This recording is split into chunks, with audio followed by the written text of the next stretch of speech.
안녕하세요, 닥터 가무치. 자, 안녕하세요. 닥터 가무치입니다. 요즘 참 잠 못 이루시는 분들이 많죠. 잠을 못 이루시는 분들이 많을 거라 봅니다. 잠을 못 자는 분들에게 조금이라도 도움이 되기 위해서 영상을 좀 만들어 봅니다. 이렇게 잠을 자려고 누웠습니다. 내일이 되면 어떡하지? 온갖 근심들이 나를 지배합니다. 각자 근심은 다르겠죠? 근심에 스마트폰을 들여봅니다.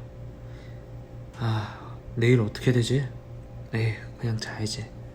스마트폰을 끄고 그냥 자자 하고 잡니다.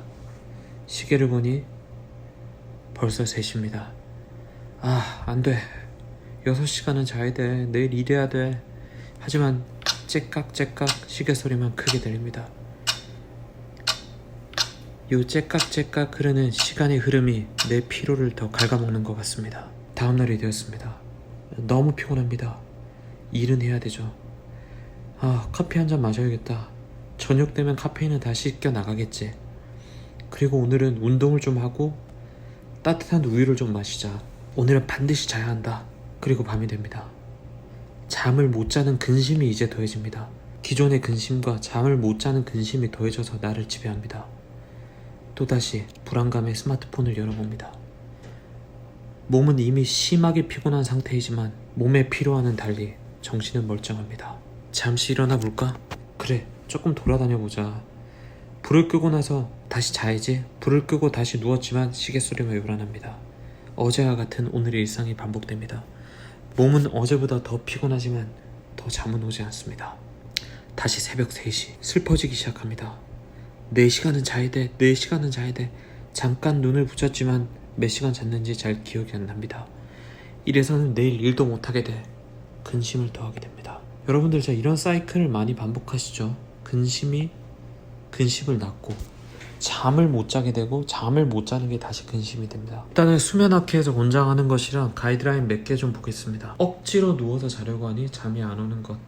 잠이 오지 않는다면 차라리 눕지를 마라. 잠자리에서 TV나 독서를 금지하라.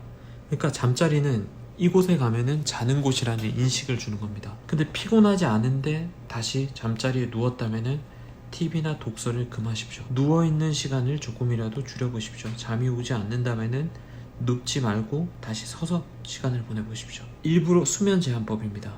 일부러 좀 피곤하게 한다. 누워있는 시간을 줄이고 이것이 경도의 수면 부족을 유발하여서 인위적으로 잠을 청하게 만드는 방법입니다. 3번째, 굉장히 어렵지만은 나를 지배하는 생각이 뭔지 보세요. 내 근심이 뭔지.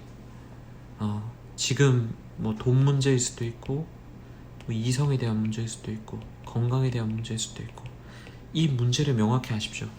내가 이거를 지금 걱정한다고 해서 이게 해결될 건지 아닌지 생각해 보십시오. 지금 밤에 자기 전에 이걸 걱정한다?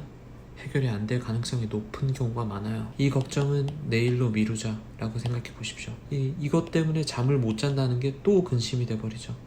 이 잠을 못 잔다는 강박적인 생각을 조금이라도 줄여보십시오. 지금 내가 이 걱정을 한다 한들 내일 뭐가 해결되지는 않습니다.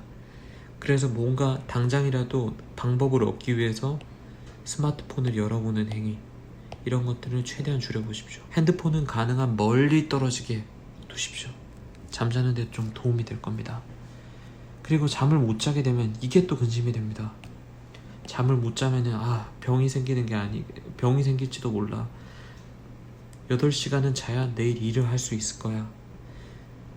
그리고 지금 잠을 못 자면 내일 또 일을 못 하게 될 거야. 일을 못 하게 되면은 또 그것이 나에게 부메랑으로 돌아올 거야.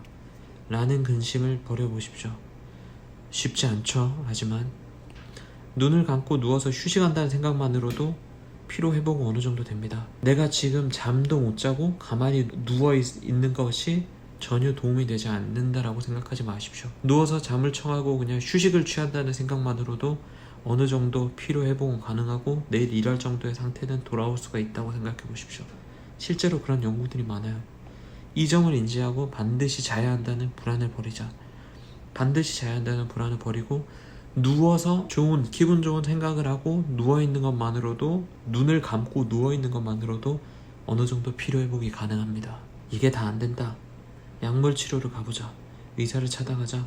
약물 뭐가 있죠? 벤조다이제펜 계열이나 최근 개발된 비벤조다이아제핀 계열의 약들이 많아요. 요거는 의사 처방이니까 제가 따로 얘기는 안 할게요. 처방 가서 처방을 받으러 와서 약에 대해 한번 상담을 받아보십시오. 그리고 저는 잠이 안 올 때 쓰는 방법이, 요거는 실제 정신과 학회에서도 얘기가 많이, 논문도 많이 해요. 멀미약, 항히스타민제. 요거는 뇌에 통과해서 중추신경계를 안정시킨다, 잠이 온다. 여러분 고향 갈 때나 멀리 버스를 타고 갈 때 멀미약 먹으면은 3시간 자고 일어났더니 뭔가 개운하고 막 이런 경우 많았죠. 이런 게 수면에 굉장히 많이 도움이 된다는 게 많아요. 저는 개인적으로 잠이 정 오지 않을 때는 이 멀미약이나 항히스타민제 같은 것들을 먹고 자면은 꽤 잠이 잘 오고 다음날 꽤 개운한 느낌이 좀 있습니다.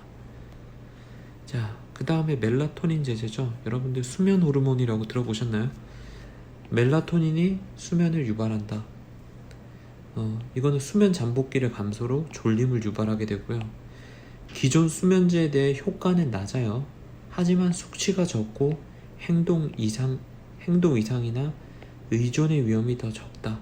FDA 승인이 받았고 국내에도 출시된 약이 있습니다. 상대적으로 안전하고요. 이런 것도 처방받는 것도 좋은 방법 중에 하나입니다. 여러분 근심이 많고 단기적인 불면 때문에 고생하시는 분들이 많아요. 이런 방법들 한번 해보시면은 여러분의 불면에 좀 도움이 되지 않을까 합니다. 닥터움치였습니다. 감사합니다.